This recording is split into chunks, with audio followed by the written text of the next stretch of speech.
Okay, in regards to mixing and smoothing and leveling compound, it's very important that we have the right type of equipment. So you've got two options. We can go for something like this with a paddle mixer on it, or a cage whisk as we refer to them. This version is 110. But when you've got mixers like this, obviously you've got to have a transformer and trailing cables across the site. So I'm going to show you option 2, which is a very useful tool to have. Makes it really easy. So in here we've got the cordless mixer, 18 volt. We just open the box to show you what you get in the kit. So in the kit you get a battery charger, comes as part of the kit. It comes with 2 batteries. Obviously the spanner you're going to require to put the whisk in. Obviously an instruction book, and it's always a good idea that you read them, talk about the amount of time they need to charge and stuff like that. And then we'll take that off. If we just look under here, we've got the machine. I'll get the whisk on first. So we've got the cage whisk, and smoothing compounds always mix very well, or a lot better with these type of whisks. It's got the M14 thread on, and we've actually got the mixer itself. So everything you need to do the job. A lot of people say to us, well, how long do we get out of a battery and stuff like that? We can give you a rough guide, but it is a rough guide because from compound to compound to compound, some take more mixing than others. Most of the Utzin mixes or bags, products, you only have to mix for 1 minute. So you're going to get more life out of your batteries. But if you're mixing another manufacturer's stuff, some say 2, some say 3. And some are quite thick and heavy to mix, and some are quite light, fluffy to mix. So variation to the battery and so on. But the good thing about the batteries is you're going to get a good 30 minutes out of a battery, if not more.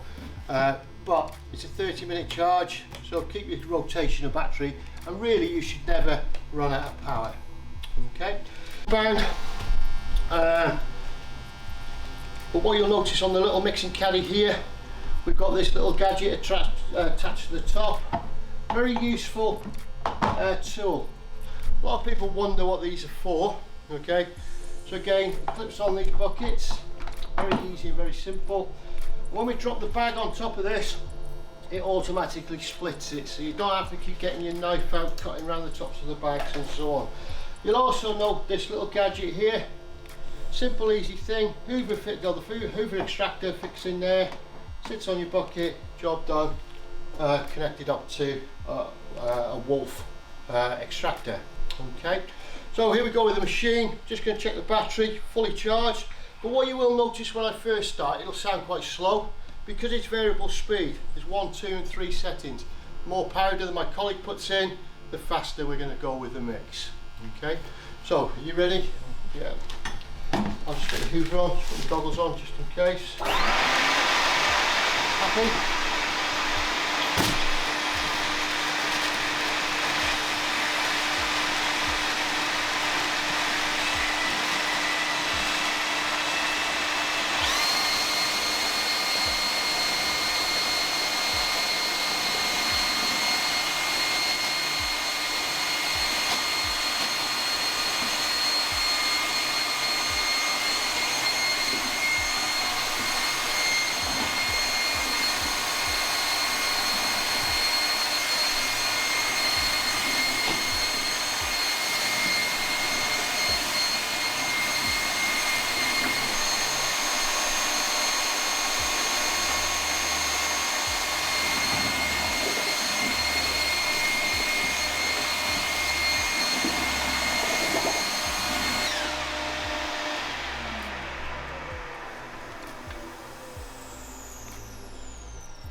Always good practice to have a nice bucket of water at the side of you, just to rinse your whisk out every time.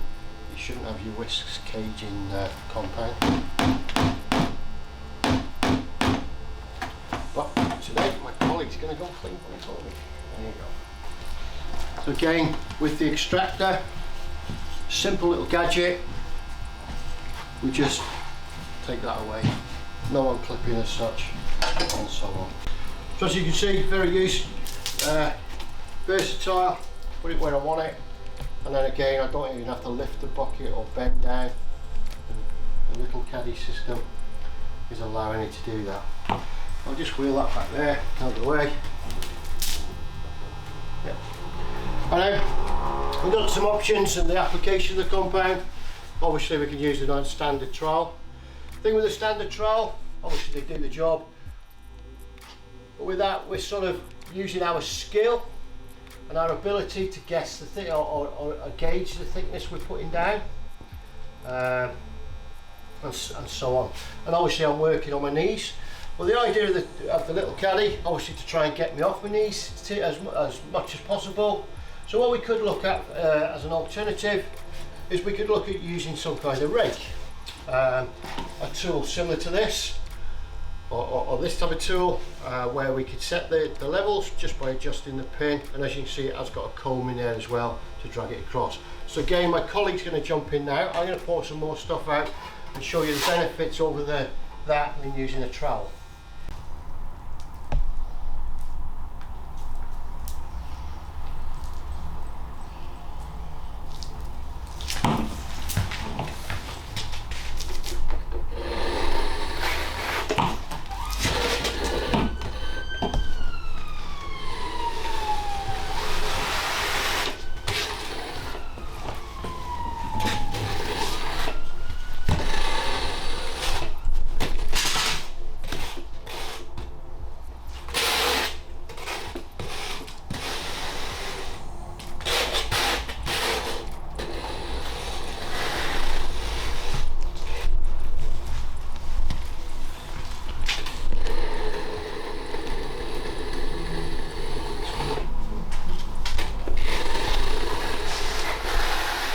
So again, from that you can see, very easy, know how to climb up on your knees, and so on.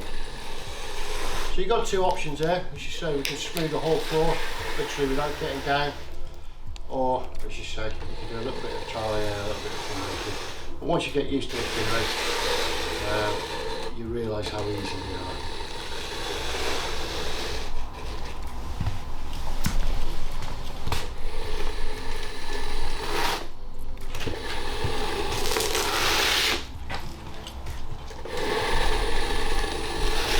Would you like some more, sir?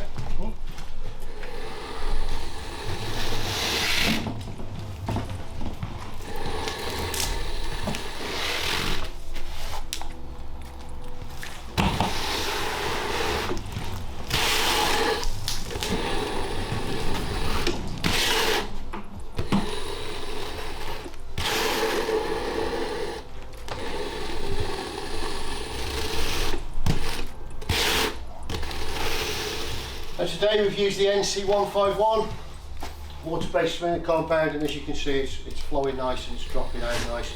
Even the marks from the rake are showing. It's just healing itself back together. I'll just finish that off, make sure we've got everywhere, make sure we've got the correct thickness. So what we do to finish that off now is just run a spike roller through the product. There's lots of spike rollers on the market, but you have to be careful with some of the spikes, spike length, the type of spike and so on. But these ones are designed by Wolff, and they're certainly designed for going through these type of compounds.